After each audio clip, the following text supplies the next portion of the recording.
On reprend là où on s'était arrêté dans la dernière vidéo. Je vais vous parler maintenant de deux documents joints au dossier pénal par Valérie, des documents qui attestent d'un mal-être vécu par Nel après les événements du camp des éclaireurs. En réalité, un des deux documents atteste, l'autre pas vraiment, même pas du tout. Alors je vais vous lire simplement ces documents. Le premier s'appelle Attestation, je vous lis le contenu. Je sous-signé, Valérie Boone, sophrologue, atteste avoir reçu en consultation Nel Baranek et sa maman le 23 octobre 2018, suite à son séjour en colonie de vacances avec les éclaireurs de France durant l'été 2018. Nel, alors âgée de 12 ans, scolarisée au Collège des Flandres, était dans un état de profond mal-être, en lien avec ce séjour et en particulier un animateur présent dont Nel confiait avoir peur de cette personne. Nel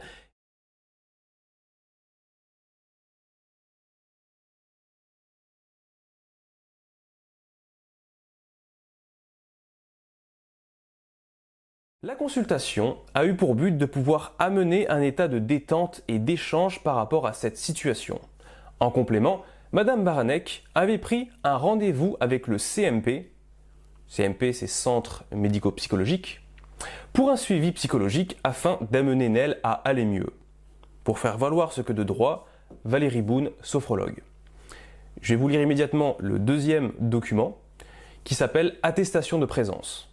Docteur Dufour, pédopsychiatre et Madame Gillot, infirmière au Centre médico-psychologique pour enfants et adolescents, attestent avoir reçu en consultation le 7 novembre 2018 à 15 h l'enfant Baranek Nel accompagné de sa mère.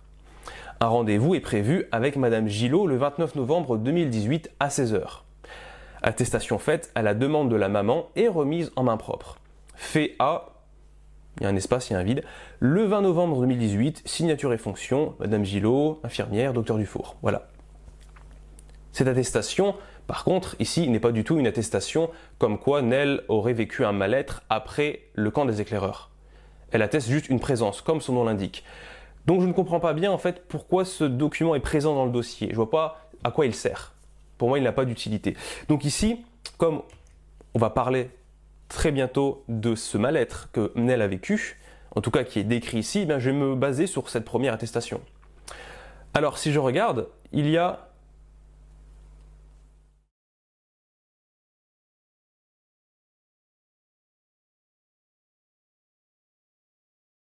et tout ça en lien avec une peur liée, comme il est écrit, au séjour. Je précise que apparemment il y a deux choses, il y a le séjour et puis il y a moi, puisqu'il est écrit que le mal-être est en lien avec ce séjour, donc le camp de vacances, et en particulier un animateur présent, dont Nel a confié avoir peur de cette personne. Précision aussi importante, il n'est nullement écrit ici que je suis la cause du mal-être. Encore une fois, le lien qui est fait entre ce mal-être et moi, ici, n'entend pas un lien de causalité. Tous ces symptômes qui sont décrits ici, et la peur qu'elle a apparemment, donc je pars encore de l'idée que cette attestation est véritable, que c'est vraiment ce qui est, parce que je pourrais très bien supposer que ce n'est pas le cas, moi j'ai rien entendu, on m'a rien dit, je le lis ici, je pars de l'idée que c'est vrai. Et je vais vous dire, ça ne me surprend pas en fait, de voir les symptômes qu'elle a. Je vais maintenant prendre vraiment le temps par rapport à ces symptômes et à la peur qu'elle a en particulier de moi, qui est décrite ici, je vais bien prendre le temps de vous expliquer l'origine de ce mal-être, de la souffrance que Nel a vécu après le camp. Il y a trois grandes causes selon moi aux difficultés qu'a rencontré Nel post-camp, ou plutôt post mon départ du camp, donc juste après que moi je sois parti du camp. La première, c'est tout ce qui a un rapport avec l'amour. Imaginez deux personnes qui s'apprécient l'une l'autre, qui passent du temps ensemble, qui en fait partagent tout un tas de choses et soudainement elles se retrouvent séparées l'une de l'autre, mais séparées de façon contrainte par le biais d'une personne tierce. Et imaginez que l'une de ces personnes ait pu commencer même à avoir des sentiments amoureux pour l'autre. Alors, lors de cette séparation forcée, nécessairement on va s'attendre à ce que cette personne qui a commencé à avoir des sentiments amoureux pour l'autre personne, commence justement à endurer une souffrance. je pense que ça paraîtra assez évident pour tout le monde que deux personnes qui s'apprécient, même s'il n'y a pas de sentiment amoureux d'ailleurs, si elles sont séparées par la force, hein, qu'une personne vient exercer une pression, quelque chose, les séparer toutes les deux, eh bien, ça entraînera forcément des difficultés pour ces personnes-là. Donc ça, c'est une première raison. D'ailleurs, dans la précédente vidéo, j'avais évoqué quelque chose. J'avais parlé en lisant Une main courante de Valérie qu'elle avait parlé elle-même de Nel qui avait pleuré. J'avais oublié de revenir sur ces pleurs-là qu'il y avait eu parce que sur la note manuscrite, ce n'était pas mentionné, donc j'avais oublié. Mais justement, s'il y a eu des pleurs de la part de Nel, on peut déjà se poser la question pourquoi, mais compte tenu de la situation dans laquelle on était elle et moi et de ce qu'elle a témoigné comme quoi cette situation était positive, la relation que l'on avait pendant le camp, et quand je parle de sentiments amoureux de sa part vis-à-vis de moi, c'est ce qu'elle évoquait, on le verra après dans le rapport d'audition, eh bien il était simplement écrit dans cette main courante que Nel avait apparemment pleuré. Il n'est pas écrit pourquoi. Donc moi je peux imaginer plein de choses, mais vu la situation, il m'apparaît assez clair que tout porte à croire selon moi qu'elle pleurait parce qu'elle était triste que je sois parti. Voilà, parce que justement on avait tissé certains liens et que mon départ soudain l'avait mis dans une situation difficile. Je note d'ailleurs qu'il n'est pas précisé du tout dans ce qui a été rendu là au commissariat dans ce dépôt de main courante. Il n'est pas précisé les raisons des pleurs de Nel en fait. Il n'y a rien dit du tout. Autant il est précisé que bon, elle a été soulagée et qu'elle a passé une très bonne deuxième semaine de camp, ok, mais quand ils parlent des pleurs, là ils évoquent pas ce qu'elle ressentait, quels étaient ses sentiments à ce moment-là. Donc il y a un point d'interrogation là-dessus et à mon avis, c'est pas quelque chose qui a été, c'est pas laissé au hasard. À mon avis, si c'est pas précisé, c'est justement que c'est fait, consciemment. Donc voilà. Amour ici, forcément relation, alors amour au sens général, vous voyez, même amical, mais aussi au sens plus particulier, relation amoureuse, sentiment amoureux, nécessairement, ça mène à de la souffrance. Donc cette séparation brutale a induit de la souffrance chez Nel. C'est une première cause de souffrance, mais ce n'est pas la principale cause selon moi de souffrance. Il y en a une deuxième, très importante, c'est celle que je vais appeler en fait tout simplement le grand chantage. Car la situation dans laquelle Nel s'est retrouvée, c'était une situation, mais d'un chantage vraiment. Chantage. C'est pas cool, c'est du chantage. Un chantage assez énorme en fait dans lequel elle s'est retrouvée. Alors, comme pour ce qui a été fait et qui a induit cette souffrance, on va dire amoureuse, chez Nel, le chantage, lui aussi, et comme la troisième cause qu'on va voir après, c'est des choses qui sont faites de façon parfaitement inconsciente par les personnes qui ont pu créer ces choses-là chez Nel. C'est-à-dire que dans leur esprit à elles, je parle des éclaireurs, je parle de Valérie ensuite, elles étaient en train de sauver Nel des griffes d'une très vilaine personne qui serait moi. Voyez-vous, c'est comme ça c'est pour ça qu'elles ont agi. C'est dans cet état d'esprit-là, c'est dans cette optique-là, et qu'elles n'étaient pas conscientes de ce qui allait ensuite arriver. Elles n'ont certainement jamais pensé, elles ne se sont certainement jamais dit que, en séparant Nel de moi d'un coup comme ça, si elle a des sentiments un peu amoureux pour moi, nécessairement, ça va pas lui faire beaucoup de bien. Et c'est la même chose pour le chantage. Alors c'est un chantage en fait qui est complètement implicite, voire en fait tacite, mais qui est extrêmement puissant, parce que il faut essayer vraiment de bien comprendre dans quelle situation Nel s'est retrouvée une fois que moi j'ai été exclu du camp. Une fois que j'ai été exclu du camp, qu'est-ce qui s'est passé? On le sait, la direction des éclaireurs a appelé Valérie pour lui transmettre des informations, pour lui transmettre ce qu'on a vu ensemble dans la précédente vidéo. Et donc il a fallu qu'ils interrogent Nel. Donc ils sont allés voir Nel, j'avais évoqué un petit peu ça, et quand ils sont allés la voir, évidemment, ils ne lui ont pas dit comment s'est passé, de façon parfaitement neutre, vous savez, comment s'est passé ta relation avec Mehdi, c'était bien, c'était pas bien, comment c'était, dis-nous. Ils n'ont pas eu ce langage-là vis-à-vis d'elle, c'était pas possible parce qu'à partir du moment où ils l'ont exclu, ils devaient justifier auprès d'elle mon exclusion. Elle avait très vite vu que j'étais plus là, d'ailleurs je lui ai dit, donc elle le savait. Et donc nécessairement, ils n'allaient pas lui dire « Ah on l'a viré parce que non, il était bien, il n'y avait pas de problème, il était sympa avec toi, tout ça, mais on l'a viré. » Il a fallu qu'il leur explique, qu'il leur donne une raison, quelque chose d'assez fort pour légitimer quand même une exclusion du jour au lendemain comme ça. Et en plus, l'exclusion d'une personne que Nel appréciait quand même, je pense, suffisamment. Et donc, le langage qu'ils lui ont tenu, c'était forcément un langage très dépréciateur à mon égard. Et à partir de là, Nel, en voyant que moi j'étais exclu, que eux, ils ont dû justifier ça donc en lui disant, évidemment j'ai pas les mots exacts parce que j'en sais rien, mais j'imagine bien que ça devait être du style il était dangereux, il était trop proche de toi, ce n'était pas normal, on a préféré le mettre de côté, des choses comme ça, vous voyez, qui fait que Nel, évidemment, immédiatement, elle va être alertée. D'autant plus que les éclaireurs, quand ils sont venus la voir, devaient eux-mêmes être alertés de la situation. Bon, d'ailleurs, vu comment ils ont procédé, on voyait bien que c'était un cas de panique en fait. Je veux dire, la façon dont ils m'ont exclu sans me prévenir, et puis avec des prétextes ensuite qu'ils étaient fallacieux, qu'ils étaient plus que douteux du moins, des fausses excuses, des fausses justificatifs, et puis Lucie Dumortier, la directrice, qui savait même pas exactement ce qui se passait, mais qui m'a viré parce qu'on lui a dit que j'étais proche de certains enfants, enfin, etc. Je l'avais expliqué. Ce qui faisait que cet état-là, forcément, ça s'est transmis chez Nel. Et puis Nel, dans quelle situation elle est en tant que personne mineure aujourd'hui, qui a 12 ans, sous l'autorité des adultes, et puis de ses parents ensuite, on pourra voir, c'est simplement que elle, ce qu'elle s'imagine, c'est la représentation qu'elle a, c'est les éclaireurs, donc en fait des autorités éducatives, d'animation, de scoutisme ici, sont là pour que je passe de bonnes vacances, ils sont là pour me protéger, pour prendre soin de moi. Et donc, s'ils arrivent tous vers moi en me disant qu'il y a eu un problème avec un animateur, j'ai très envie de les croire. J'ai certainement très envie de les croire. Donc, en fait, on ne peut vraiment pas être surpris que Nel a accepté cette idée comme quoi j'étais potentiellement dangereux pour elle. Et donc je reviens à cette notion de chantage, et ça se poursuit, ce sera encore plus fort lorsqu'elle rentrera chez elle.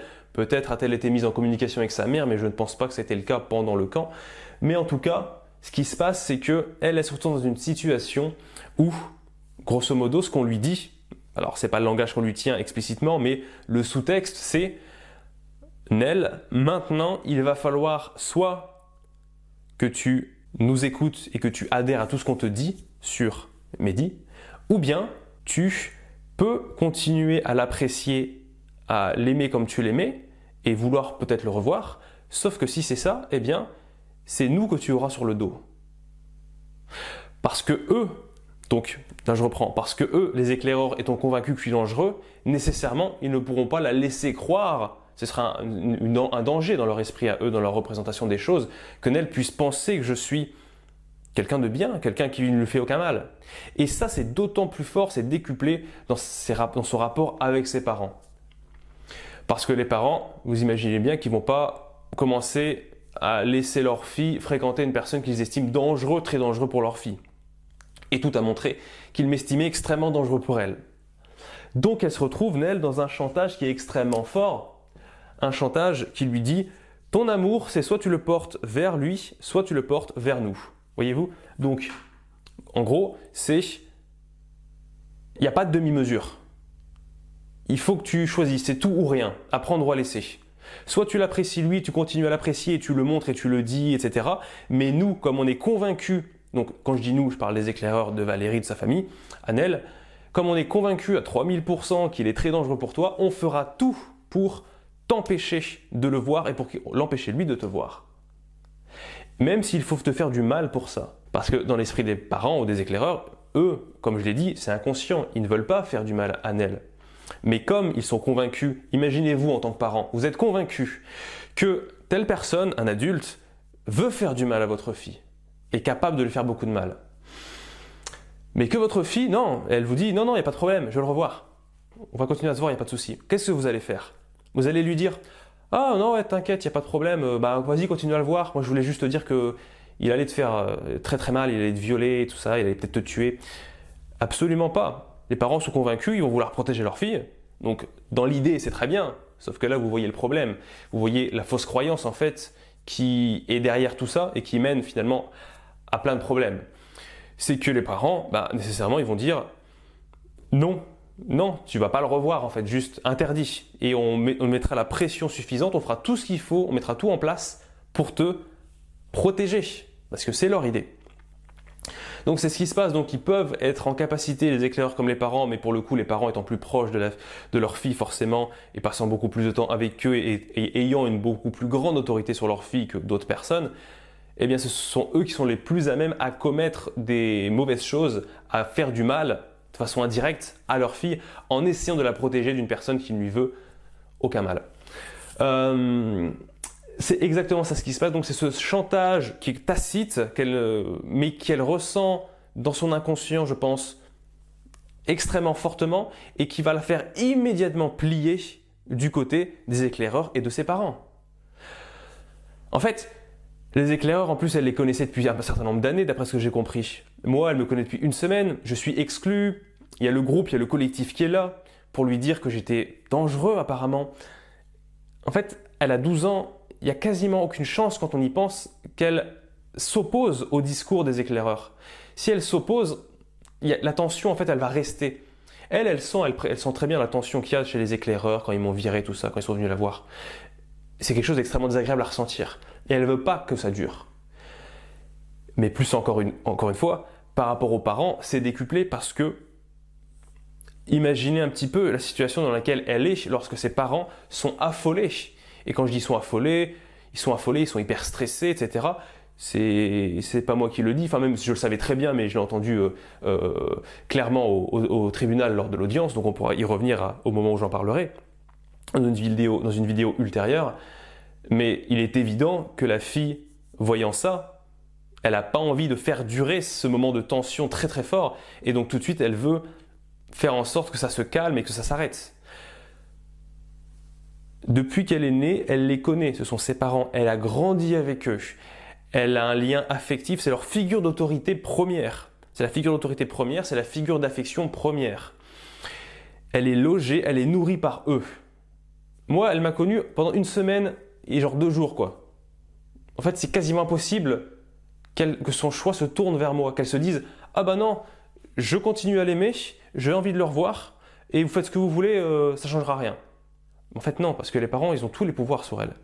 Et même s'ils ne veulent pas lui faire du mal, dans les faits, ils le feront à partir du moment où ils souhaitent, ce qui est normal, à partir du moment où ils sont convaincus que je suis dangereux, la protéger, et donc l'éloigner de moi. C'est ce qui se passe ici, et quand on est dans cette situation, on a 12 ans, en fait, il n'y a rien d'étonnant à ce qu'elle a suivi, simplement. Donc en fait, en même temps, je réponds en expliquant cette situation de chantage très très forte. Et quand je dis chantage, c'est pas pour stigmatiser des personnes, dire c'est très mal. Enfin, évidemment, c'est très mal, mais c'est pas pour essayer de les condamner, les faire culpabiliser. C'est une situation, c'est ce qui se passe en fait. Voilà ce qui se passe. Et quand on a 12 ans, donc je disais, dans cette situation-là, il est quasiment impossible qu'on puisse s'opposer à l'autorité parentale qui décide tout pour nous. Il décide, voilà, tu vas à l'école, tu rentres à la maison, tu fais tes devoirs, enfin voilà, tout ce qui se passe à la maison. Comment on va avoir le choix alors que les parents, quand il y a avec la tension qu'il y a, la peur, l'affolement qu'il y a des parents, que leur fille puisse être attaquée par une personne, un inconnu, enfin moi pour le coup, il n'y a aucune possibilité. En fait, très très peu de personnes de l'âge de Nell auraient pu résister à ce chantage et avoir un réel choix. Je réponds en même temps à la question pourquoi Nell n'a pas résisté en fait. Pourquoi Nell ne s'est pas dit bah attendez, non, il était très bien Mehdi, non, il n'y a pas de raison de le virer. Parce qu'on aurait pu imaginer ça, qu'elle s'indigne en apprenant que j'ai été exclu, etc. Mais ça n'a pas été possible. Et donc je disais très peu de personnes de son âge pourraient résister aujourd'hui avec l'autorité parentale telle qu'elle est. Et puis évidemment, toutes les histoires qu'on entend sur des jeunes filles se faire attaquer, se faire violer, etc. Et avec des histoires de rôdeurs un peu partout. Elle ne peut pas en fait commencer à se rebeller contre cette autorité éducative et parentale. Très très peu de personnes auraient été capables de le faire. Certaines personnes comme Vili Foualao ont réussi à le faire. C'est très rare. Il faut vraiment avoir les ressources. Il faut vraiment avoir une force psychologique, une force mentale très élevée pour un âge 12-13 ans. Quoi. Il y avait 12-13 ans. À ce moment-là, j'avais parlé dans une vidéo sur l'adolescence, que je vous recommande encore une fois de regarder, la série de vidéos que j'ai fait sur l'adolescence. Même si je ne l'ai pas encore terminé, l'essentiel est déjà là. Et moi-même, en fait, si j'avais vécu la situation de Nell, aujourd'hui, en ayant 12 ans, et donc en étant en contact comme ça avec une personne plus âgée que moi, très certainement que j'aurais réagi de la même façon qu'elle, en fait. Donc c'est sûr que je ne peux pas la blâmer pour ça. Même si j'aurais peut-être pas réagi exactement pareil, enfin comme en tant que garçon, forcément, c'est pas la même chose, c'est pas le même rapport hein, quand on est une fille c'est différent. Donc peut-être pour ça aussi que Vili a réagi plus facilement dans la rébellion et il a réussi à se défendre, là où une fille de son âge aurait peut-être eu plus de mal. Mais après ça existe aussi. Mais voilà, il y a plein de facteurs qui rentrent en jeu et c'est difficilement prévisible hein, pour le coup. Voilà pour le chantage, j'ai expliqué ça. Une troisième chose très importante pour comprendre les souffrances qu'a pu endurer Nel après ce camp, après mon départ du camp. Et là, c'est le phénomène, et alors là, faudra bien écouter, c'est le phénomène de diabolisation. Voilà, très important. J'avais parlé un petit peu de ça à un moment dans la précédente vidéo, que à travers les yeux de Valérie, j'étais dit clairement diabolisé, j'ai été le mal incarné. Hein. En fait, on en est très vite arrivé là.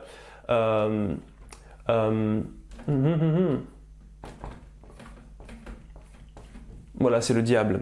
Voilà, donc là, il faut vraiment comprendre parce que je pense que c'est même probablement la cause majeure de toute la souffrance qu'a pu endurer Nel après ce camp, après que je sois parti du camp. Comme j'en ai parlé, j'ai été directement considéré comme étant un grand méchant par Valérie. On l'a vu à ses réactions. Hein. On l'a vu à ses réactions qui consistaient immédiatement à déposer des mains courantes partout, à déposer des plaintes, etc. Et que lorsque j'essayais, on y reviendra un petit peu après dans une prochaine vidéo, de rentrer en contact avec elle, ce que j'ai fait 2 fois, et ben elle surréagissait comme si j'étais en train de je venais l'attaquer ou que je venais attaquer sa fille. J'étais diabolisé pour elle, j'étais le mal incarné, il fallait pas discuter avec moi, tout ce que je disais c'était du poison, enfin voilà, etc. Eh bien en fait, il faut comprendre que on va faire un schéma.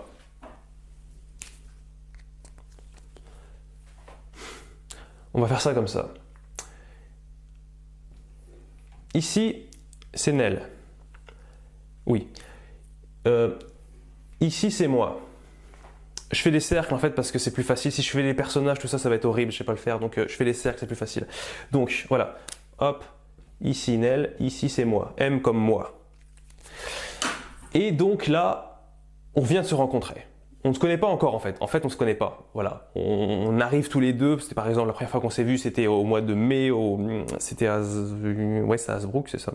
Non, c'était à Morbecque. Donc c'était sur le camp nature, je sais plus comment il s'appelle, à Morbecque. Et on se connaissait pas encore. Donc voilà, hop, hop, elle est là, je suis là. Voilà. Il se passe encore rien. Ok. Il y a une deuxième étape.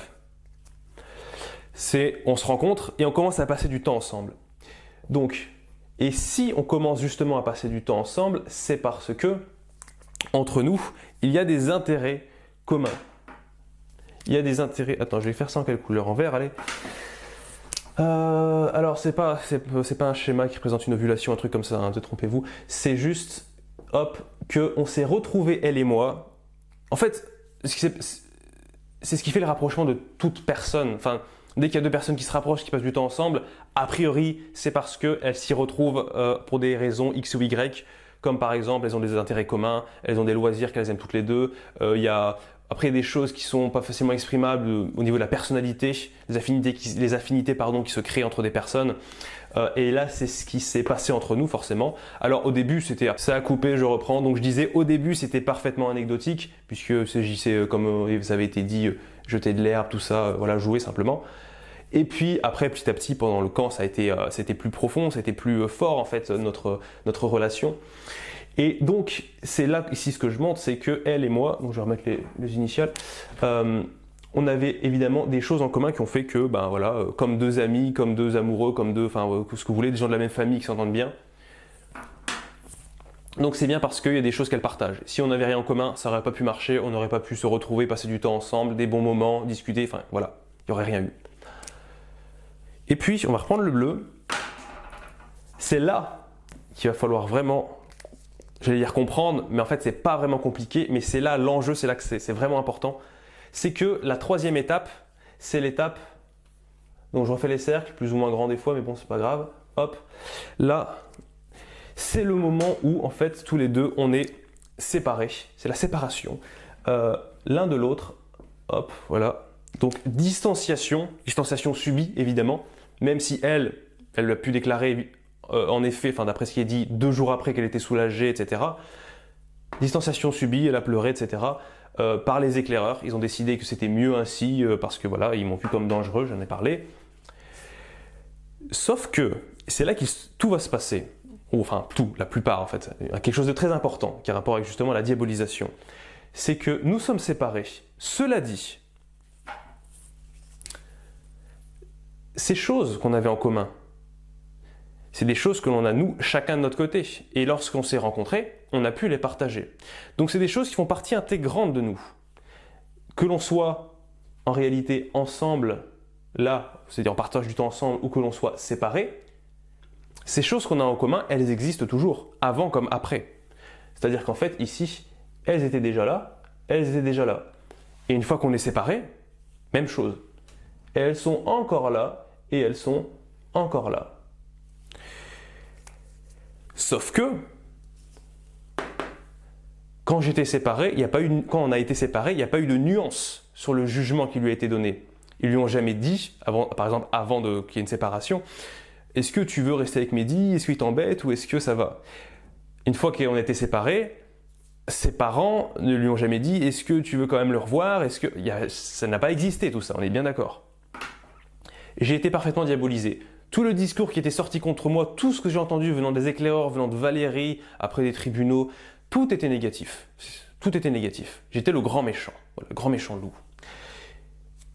Et donc, si je suis le grand méchant et que je suis intégralement diabolisé, en fait, ici, ça c'est moi, donc en dessous, voilà. Donc, ça donne ça. Voilà, je suis tout noir, vous voyez, je suis tout méchant, tout mauvais, vraiment méchant. Et ça donne ça, donc je remets juste les initiales, même si je pense qu'on a compris, voilà, comme ça sera complet. Mais,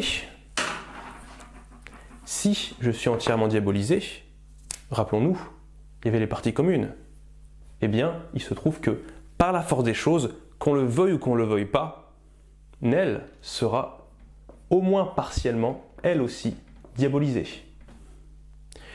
Lorsque les éclaireurs me virent, en faisant croire à Nell que je suis très dangereux pour elle, alors qu'en plus elle m'apprécie, elle commence à m'aimer amoureusement, etc., et que ses parents lui tiennent le même langage, je suis tout mauvais, je lui veux du mal, mais que elle, quoi qu'on lui dise, quels que soient les discours déculpabilisants qu'on lui tient, comme quoi elle est responsable de rien, elle est innocente de tout, etc., elle sait, elle se rappelle, elle sait très bien qu'elle a passé des bons moments avec moi, qu'elle a été à l'initiative de plein de discussions, de plein de choses entre nous.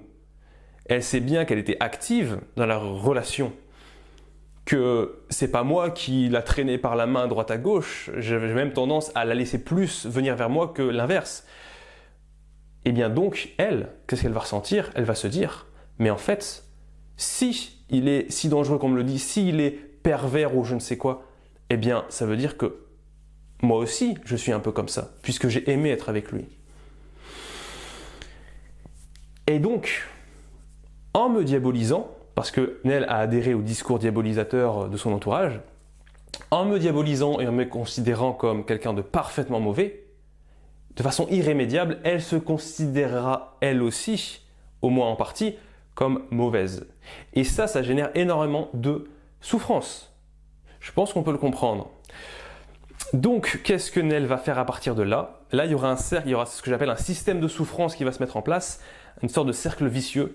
C'est que elle se retrouve dans cette situation où d'un côté, elle a été convaincue, ou plutôt persuadée vraiment par la pression, que j'étais quelqu'un de très très mauvais, mais qu'en même temps, comme je l'ai dit, elle sait qu'elle a passé des moments très bons, très bien, et qu'elle a commencé à être même amoureuse de cette personne qu'elle considère maintenant comme très mauvaise, mais qu'elle voyait avant évidemment comme tout à fait bien. Donc, dès qu'elle comprendra cette chose-là, dès qu'elle sera dans cet état d'esprit, cette vision des choses, cette double vision en fait qui est contradictoire, eh bien il faudra qu'elle rejette la faute sur moi.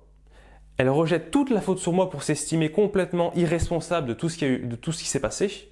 Sauf que ce faisant, en rejetant toute faute sur moi, elle me diabolise encore plus, elle creuse le fossé entre nous, mais comme elle se souvient à chaque fois qu'elle a participé activement à notre relation, eh bien, elle va se reprendre encore plus de souffrance d'une certaine façon. Comme je suis encore plus noirci, comme mon tableau est encore plus noirci, plus sombre, elle se rappelle à chaque fois qu'elle a participé à cette relation qui était la cause apparemment de cette personne qui est aussi sombre, aussi mauvaise. En se rendant compte de ça, elle en souffre et elle a ce besoin de rejeter la responsabilité sur moi. Donc elle me diabolise plus encore, une nouvelle fois. Mais comme elle me diabolise plus encore et qu'elle se rappelle à nouveau qu'elle a participé, ça veut dire qu'elle a participé à une relation très mauvaise avec une personne qui est encore plus mauvaise que ce qu'elle pensait. Ce qui fait qu'elle va ressouffrir encore plus et devoir me rejeter encore plus de responsabilité en fait. Et ça, c'est un cercle qui ne s'arrête jamais. J'espère que je l'ai bien expliqué quand même parce que c'est pas évident à expliquer. Mais je pense que vous avez pu comprendre de par les petits schémas si bien faits. Bon. Ça, c'est ce qui s'est passé donc en troisième lieu. Voilà, on va dire dans cet ordre-là à peu près. Hein. Donc c'était ici la diabolisation. Diabolisation qui a toujours évidemment cours aujourd'hui. Alors là, les conséquences surtout, ça vient de Valérie, puisque c'est elle qui porte des accusations, tout ça, sur moi, en pensant que je suis le diable incarné. Et donc ces trois choses-là, donc ces trois causes pour moi qui sont vraiment les causes fondamentales ici de la souffrance que Nel a pu endurer après ce camp, après mon départ du camp, je reviens à chaque fois là-dessus, elles sont évidemment à additionner les unes aux autres, mais pas seulement à additionner, parce que la souffrance est aussi synergique dans la mesure où, si vous regardez ici par exemple, l'amour, souffrir, donc d'être séparé d'une personne que l'on aime, c'est déjà une souffrance. Savoir qu'une personne que l'on a connue, et c'est le diable en personne, c'est déjà une souffrance dans la mesure où on peut croire qu'elle nous veut du mal, c'est le discours qu'on lui a tenu. Mais savoir que la personne qui pourrait nous faire beaucoup de mal, c'est la même personne que celle qu'on a beaucoup appréciée et pour qui on a commencé à avoir des sentiments amoureux, c'est d'autant plus dévastateur. Et avec au milieu ce chantage extrêmement fort de « tu choisis soit nous, soit lui, tout ou rien » en fait.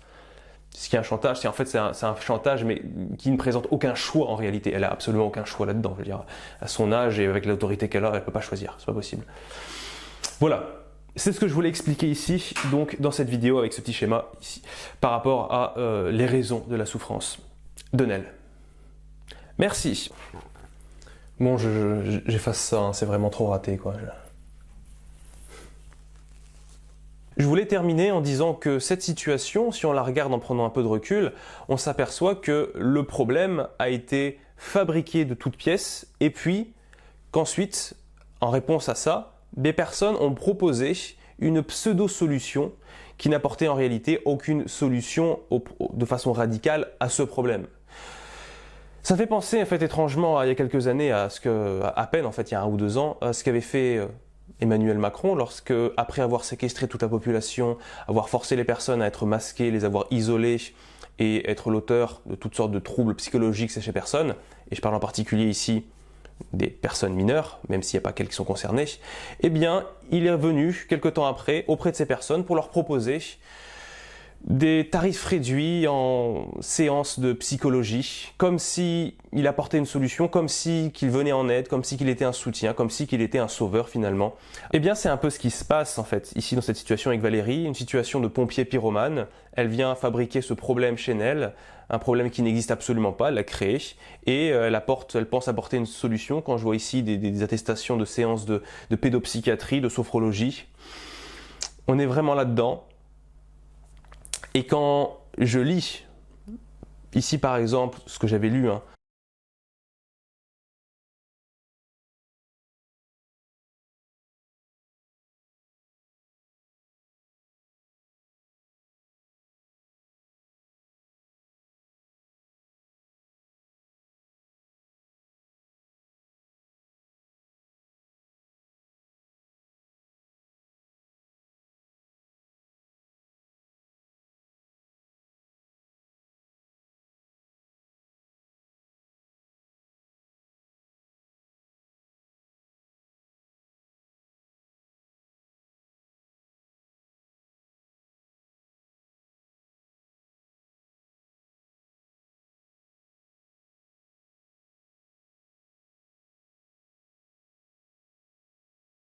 je pense qu'il aurait été beaucoup plus séant que les bons souvenirs restent des bons souvenirs.